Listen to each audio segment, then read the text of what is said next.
Hi friends, మనకి గుంటూరు కారం trailer వచ్చి కనీసం 12 గంటలు కూడా కాలేదు. వ్యూస్ చూస్తే 1,90,00,000 అంటే దగ్గర దగ్గర 2 కోట్ల వ్యూస్ దగ్గరలో వెళ్తుందనమాట. నైట్ వదిలితేనే ఇలా ఉంది అసలుకి ట్రైలర్ రెస్పాన్స్. అదే కానీ మార్నింగ్ కానీ వదులుంటే వేరే లెవెల్లో ఉంది. ఇంకా అసలుకి ఆ ట్రైలర్కి ఆ వ్యూస్ చూస్తూ ఉంటే బజ్ మామూలుగా లేదనమాట. ఇంకా మనకి ఎప్పుడెప్పుడు ఇది గుంటూరు కారం థియేటర్లో పడుతుందో చూడాలనిపిస్తుంది. అసలుకి ఎస్పెషల్లీ ఇదైతే ఒక మిరాకల్ అనే చెప్పొచ్చు.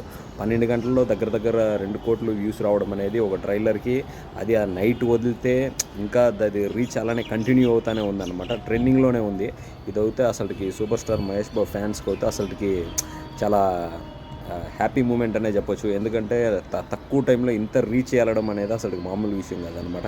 ఇంకా గుంటూరు కారం అయితే ఇంకా ఆల్రెడీ మనకి ట్రైలర్లోనే అర్థమైపోయింది, సినిమా ఖచ్చితంగా హిట్ అవుతుంది. మహేష్ బాబు ఫ్యాన్స్ అయితే కాల్ ఎగరేసుకునే మూవీ అనే చెప్పొచ్చు అనమాట. అన్ని మాస్ ఎలిమెంట్స్ అన్నీ ఈ సినిమాలో ఉన్నాయి.